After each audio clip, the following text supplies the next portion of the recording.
हमारे इंडिया की जनता जो है वो इस बात से परेशान है कि जियो ने और एयरटेल ने जो 250 रुपये के प्लान है उनको बढ़ाकर 300 रुपये का कर दिया है और सस्ते वाले प्लान हटा दिए हैं। लेकिन जनता इससे परेशान नहीं है कि भैया 64 रुपये का जो पेट्रोल आता था वो आज 104 रुपये का, 90 रुपये का, 96 रुपये का आता है बहुत जगह, उससे परेशान नहीं है।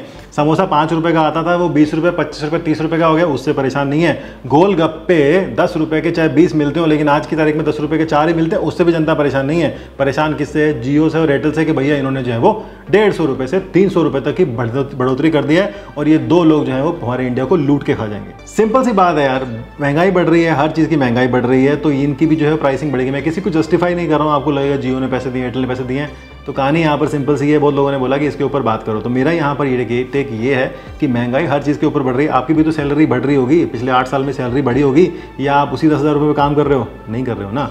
तो चक्कर यही है कि अगर पैसा बढ़ रहा है तो आपको सर्विस ही मिल रही है। अब बहुत लोगों का ये है कि सर्विस बहुत घटिया है, स्पीड ही नहीं आती है, ये है वो, मान लिया सब नहीं आती है। जहाँ पर स्पीड आती है, जिसके पास आती है कम से कम वो तो यूज़ कर रहा है।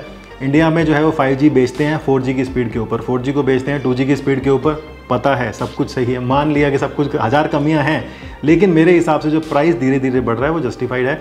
शुरू में 2017 के अंदर जब पहला प्लान आया था जियो का तो 150 रुपये का आया था, 149 रुपीज़, 30 दिन किया, 28 दिन आप मान लीजिए, 1 GB के लगभग। आज की तारीख में कम से कम 300 रुपये का अगर आपको नया रिचार्ज कराना है तो वो मिलेगा। 8 साल में बढ़ा है। अब लोग कहते हैं कि ये दो लोगों ने डुओपोली कर रखी है, ये एकदम से जो है वो 1000 रुपये कर देंगे। अरे भैया ऐसे नहीं कर सकते, वो बिजनेस कर रहे हैं, वो आपको लूट नहीं रहे हैं। तो सिस्टमेटिक तरीके से धीरे धीरे प्लान बढ़ेंगे। तो मान लो कि आपके हर साल में 50 रुपये बढ़ जाते हैं तो आपकी सैलरी भी तो उसके हिसाब से 5,000, 10,000, 20,000 रुपये बढ़ती होगी हर साल में। तो वही कहानी है। तो मेरा इतना सा टेक है कि ज़्यादा गुस्सा होने की ज़रूरत नहीं है। एकदम से पैसा नहीं बढ़ेगा। 250 का 300 हुआ है, अगले साल 300 का 350 भी हो सकता है, या फिर 400 भी हो सकता है। साथ ही साथ आपके जो है वो GB बढ़ेंगे। थोड़ा पैसा आपसे लिया जा रहा है तो आपको थोड़ी स्पीड बेटर मिल रही है। 5G के आने से पहले क्या होता था, 4G के नाम पर आपको स्पीड मिलती थी 10 MB, 15 MB। अब वो स्पीड जाकर कम से कम 40-100 MB तो मिलने लग गई है 5G के अंदर। तो आपको 5G में 4G का मज़ा तो आ रहा है। 3G तो बंद हो गया है। और एयरटेल का तो ऐसा हाल है कि बहुत जगह आज भी वो E दिखा देता है, फर्स्ट जनरेशन दिखा देता है, G दिखा देता है, तो उस टाइम भी आपको गुस्सा आता है। लेकिन आपका नंबर चल रहा है, कॉल ड्रॉप्स बंद हो गए हैं। एक ज़माने में आपको याद होगा जब भी आप BSNL पे या रिलायंस पे फ़ोन लगाते थे तो बोलता था इस रूट की सभी लाइनें व्यस्त हैं। 7 बजे से लेकर रात को 9 बजे तक कभी फ़ोन लगता ही नहीं था।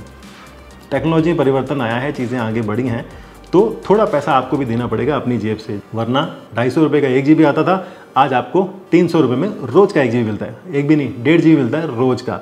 और कुछ बात रह गई है तो आप बताना कि आपके शहर में समोसा कितने का मिलता था, पेट्रोल कितने का मिलता था 2016 में, और आज 2025 में कितने का मिलता है। कमेंट बॉक्स खुला है यहाँ पर। इसी तरह के वीडियो के लिए चैनल को लाइक कर लीजिए और इंस्टाग्राम को फॉलो कर लीजिए।